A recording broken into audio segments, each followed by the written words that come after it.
Hi friends, நான் இன்றைக்கி புதினா துவையல் எப்படி செய்யறதுன்னு தான் சொல்ல போகிறேன். இதுக்கு முதல்ல நம்ம இஞ்சியை பீஸாக கட் பண்ணிக்கலாம்.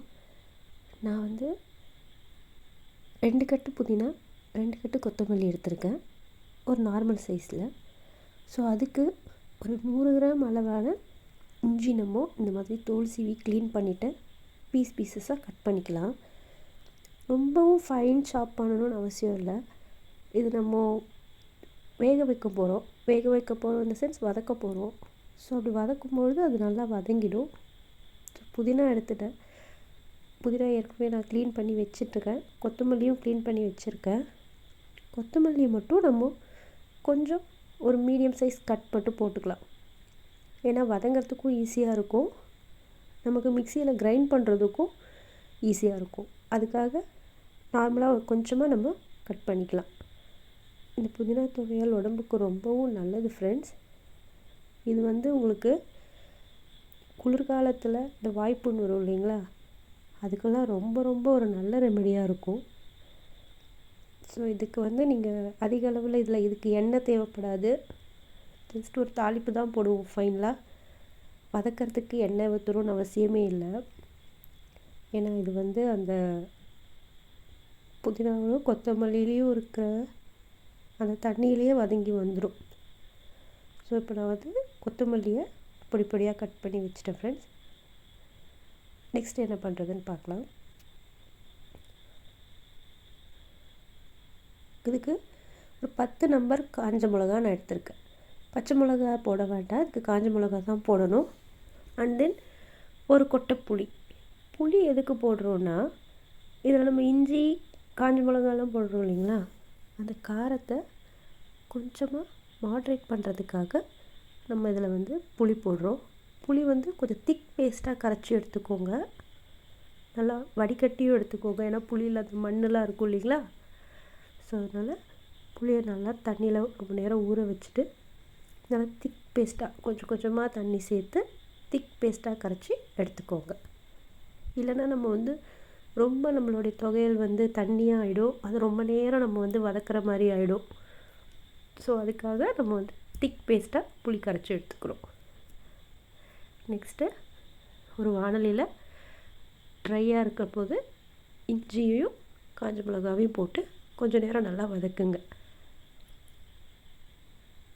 அந்த ஈரப்பசை போகிற அளவுக்கு வதக்குங்க. கொத்தமல்லி புதினா போட்டதும் அது டக்குன்னு வதங்கிடும். ஸோ அதனால் இஞ்சி வதங்க டைம் இருக்காது. ஸோ ஃபஸ்ட்டே ஒரு 5 மினிட்ஸ்க்கு லோ ஃப்ளேமில் புதினாவையும் கொத்தமல்லியும் போடுறதுக்கு முன்னாடி இஞ்சியையும் காஞ்ச மிளகாவையும் நல்லா வதக்கிக்கோங்க. இப்போ நல்லா அது வதங்கிடுச்சு. நெக்ஸ்ட்டு நம்ம புதினாவை சேர்த்துக்கலாம். புதினாவை எப்போவுமே போடுறதுக்கு முன்னாடி நல்லா ஒரு 2-3 தண்ணியில் நல்லா வாஷ் பண்ணி எடுத்துக்கோங்க ஃப்ரெண்ட்ஸ். ஏன்னா புதினாவில் கண்டிப்பாக மண் இருக்கும்.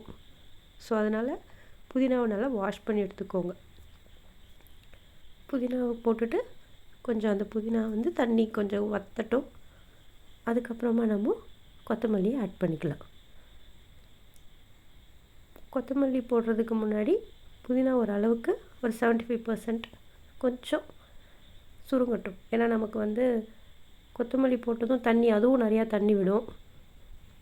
ஸோ அதனால் ஃபஸ்ட்டு புதினாவில் இருக்கிற தண்ணி ஃபுல்லாக வற்றுற வரைக்கும் கொஞ்சம் வெயிட் பண்ணிவிட்டு அப்புறமா நம்ம கொத்தமல்லியை ஆட் பண்ணிக்கலாம்.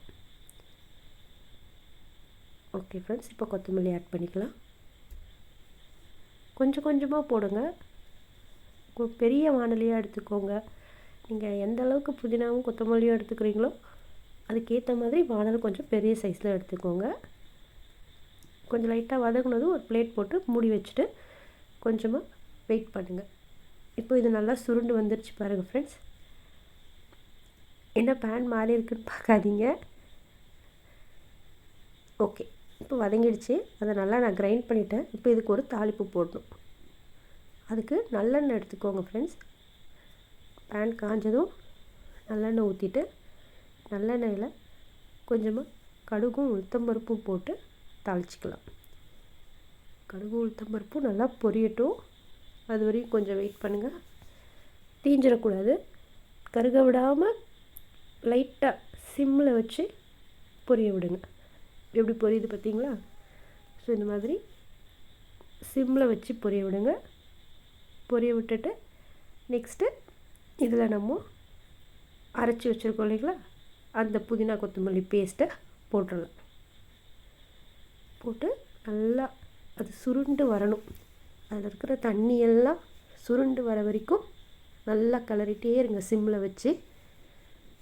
இந்த மாதிரி பண்ணிகிட்டே இருந்தீங்கன்னா அது நல்லா அந்த தண்ணியெல்லாம் வற்றி நல்லா சுருண்டு வந்துடும் ஃப்ரெண்ட்ஸ். அவ்வளோதான்.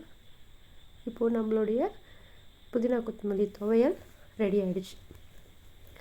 இது தோசை, சப்பாத்தி, இட்லி எதுக்கு வேணால் நீங்கள் சைட் டிஷ்ஷாக வச்சு சாப்பிட்லாம், இல்லை ரைஸ்க்கு கூட வச்சு சாப்பிட்லாம்.